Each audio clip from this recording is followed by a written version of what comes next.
Today we're taking a shortcut past the traditional GPA and academic transcript to analyze something far more valuable: how a leading health sciences institution measures true, ethical, professional competence. That's right. Our source material is a really fascinating case study, looking at the assessment strategies used by the Doctor of Physical Therapy. That's the DPT program at Howard University. This comes from a presentation by their Director of Assessment, Dr. Pavithra Suresh, and their Director of Clinical Education, Dr. Sabrina Altema. Okay, so our mission here is pretty simple, but I think really crucial. We want to dissect the blueprint of a program that doesn't just produce technically proficient students, Right. but genuinely effective practitioners who are ready to handle the messy reality of clinical work.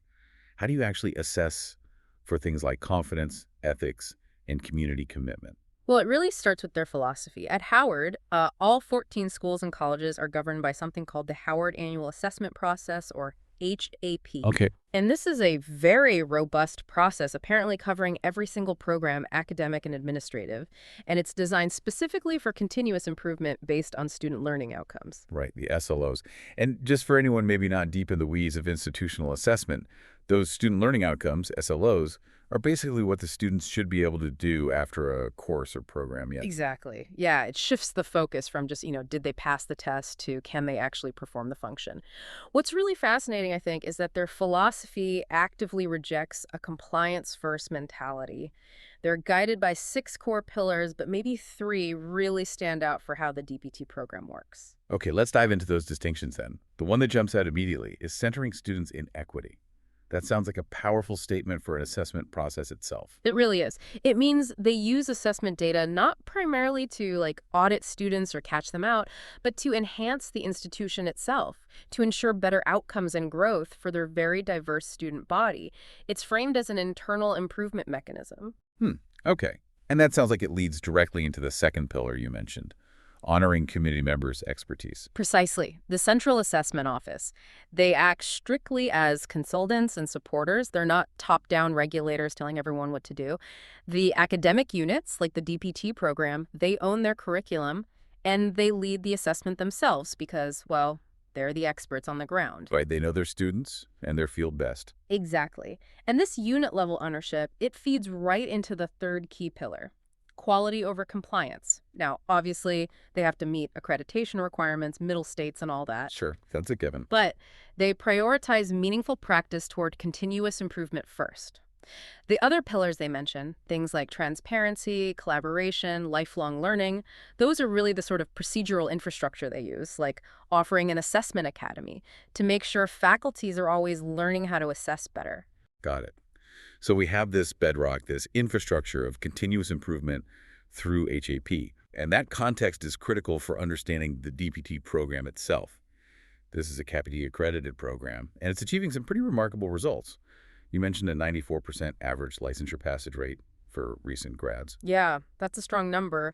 But the truly distinguishing factor here, I think, is the program's explicit mission of service and equity. The program is actively committed to training a cohort of predominantly African-American physical therapists. And crucially, their service focus isn't just like an abstract value statement, is it? Not at all. They integrate it directly into the curriculum by serving under-resourced community members right there, local to the university in Northwest D.C. They specifically mention the Lydrate Park area, so the expectation of service is literally baked into the degree. That's quite powerful. It means the faculty aren't just teaching techniques. Right. They are intentionally training students in these essential values: cultural sensitivity, community service, self-inquiry, active learning, ethical behavior. They're not just training technicians, they're training practitioners who are inherently aware of the systemic needs of the vulnerable communities they're going to serve. Okay, so you have this big, important mission. How do you take that and break it down into measurable steps over 3 years? How does the curriculum actually scaffold that kind of competence? Yeah, it's a very deliberate flow. Year 1 is foundational coursework, the basics. But then crucially, they move students quickly into their first authentic clinical experience during that first summer. Right away. right away. Year 2 brings in more advanced courses, and then the second clinical experience in summer 2. The final spring semester is the final big clinical experience, which leads directly into prepping for the national board exam. You know, I found their discussion about how assessment evolves really interesting. They talked about moving competence beyond just rote memorization by openly discussing Bloom's taxonomy with students right at orientation. Yeah, that's smart. For the listener, maybe just a quick refresher. What is Bloom's taxonomy, and why does showing it to DPT students matter so much? Sure. So Bloom's taxonomy basically describes different levels of learning. It moves from simple recall, like just memorizing facts, all the way up to complex intellectual skills, like evaluation and creation. So they show the students, look, in anatomy, you might start near the bottom, just learning terms. Okay, memorization. Right. Then maybe in kinesiology, you move up to applying those terms. But by the time you hit those advanced clinical practical exams. Then you need to be at the top. Exactly. Evaluation and creation. Independently evaluating a complex patient situation and then creating a novel, tailored treatment plan. The assessment has to match that highest level expectation. Which makes sense why their practical exams are so foundational then. Totally. And they scaffold those too. They start as no-stakes proficiency assessments, places where students can just learn the rubrics, practice the physical skills, understand the expectations without the fear of failure hanging over them. That seems critical, getting that low-stakes practice before the pressure cooker hits. Otherwise, you're just measuring test anxiety, not real competence. Precisely. And then they transition to the high-stakes assessments that demand that independent evaluation, clinical reasoning, complex decision-making. You have to demonstrate clinical readiness at that point. And that readiness gets tested in diverse, real-world settings, hospitals, outpatient clinics, complex rehab centers. Now, given how much variability there must be across those sites, how do they manage to keep the assessment fair and consistent for everyone? Yeah, that's a key challenge. Standardization is the answer there. They use a single standardized evaluation tool. It's the official clinical performance instrument, the CPI, across every single site, no exceptions. Okay, one tool for all settings. One tool. And critically, they spend significant time training their preceptors. Those are the clinicians supervising the students at the sites on how to use that tool correctly and consistently.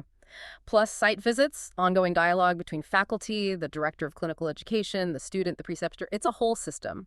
I see. So the tool itself doesn't change, even if the patient situation is, say, really complex. That's right. And they use this standardization to capture development even in those highly complex situations. They gave an example of a student working with an aphasic patient. And just to clarify, an aphasic patient is someone who's lost the ability to communicate effectively, often after a stroke or a brain injury. Right. So typical verbal interaction is really difficult. Exactly. Super challenging. And when dealing with a situation like that, those weekly feedback forms become really important because they capture not just the student's physical technique, but their ability to monitor their own communication, adapt their style, manage complex care under pressure. It really shows the development of nuanced clinical judgment. Okay, that makes sense. So moving from the individual student's development up to the program level, Right. how does the faculty manage tracking progress and, well, risk?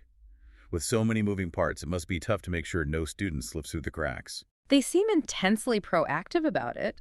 The faculty hold weekly meetings specifically dedicated to discussing student progress, and they actively identify students who might be considered at risk. Okay, so they flag them early. Then what? Once flagged, that student meets with a formalized student development team. This includes their advisor, an educational specialist, the program director, and together they create a formal student success plan. And that plan isn't just filed away, it's continuously monitored and reviewed. Wow, that sounds like a really intensive support structure. It definitely leverages that HAP pillar you mentioned, centering students in equity, making sure the institution steps up when a student struggles. It really seems to. And this idea of a continuous feedback loop, it's also formalized right there in the classroom. They absolutely prioritize formative feedback, the low-stakes assessment, over purely summative end-of-term grades. How do they do that? What does that look like in practice? They use things like think, pair, share activities, concept maps, metacognition sheets, basically regular check-ins throughout the courses.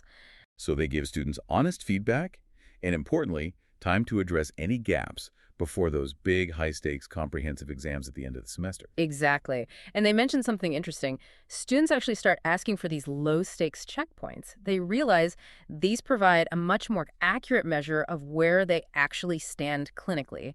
Way better than one single high-stakes test ever could. That makes perfect sense. Okay. Okay, this brings us to what I found maybe the most novel insight. This idea of the affective component. We're talking about things like engagement, clear communication, ethical behavior, even timeliness, basically, the hidden curriculum you need to succeed in a professional environment. How on earth do you explicitly assess those skills? Especially maybe for underrepresented students who might not have had prior exposure to specific clinical norms or expectations. Yeah, this is where Dr. Altema's role as Director of Clinical Education seems absolutely critical. She frames the teaching of these skills not as, like, policing professionalism. Right, not just rules and regulations. Not at all, but as coaching. Coaching focused squarely on the end goal, becoming an effective clinician who serves the community well. Okay, coaching. So how does she make that hidden curriculum, those unspoken rules, visible and coachable? Well, a big part of it is building transparency and trust. She apparently shares her own personal experiences, mentioning, for example, being first generation herself to relate to students and show vulnerability. That builds connection. Definitely. And then she explicitly coaches them on the specific written and verbal communication styles that are required in high-stakes clinical settings. Things that might seem obvious to some, but aren't always. Can you give an example of what that coaching might look like? Absolutely. It might involve, say, coaching a student step-by-step on how to write a professional email to a busy preceptor. Or maybe how to respectfully voice a disagreement with a colleague about patient's treatment plan in a team meeting. Okay, really practical stuff. Really practical. These skills are often just assumed, right?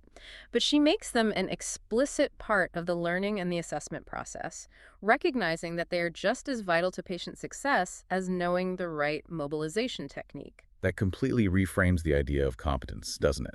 It really shows that being successful is just as much about who you are, how you communicate, how you engage ethically, as it is about the grade you got in anatomy class. Precisely.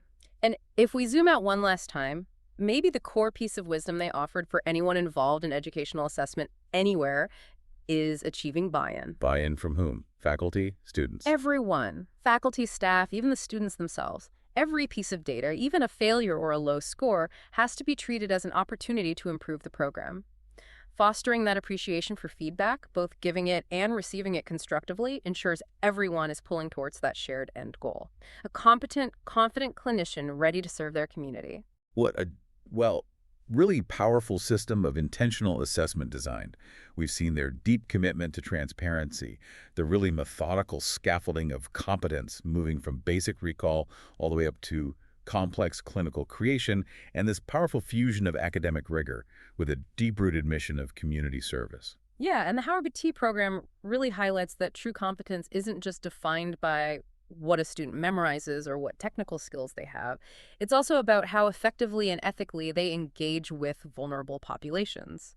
And this, I think, raises an important question for you, the listener, whether you're designing, say, a corporate training path or an academic course. How can you proactively assess for those critical effective skills like adaptive communication, ethical behavior, cultural sensitivity, rather than just waiting for compliance or external requirements to finally demand it? That's definitely a challenge worth thinking about.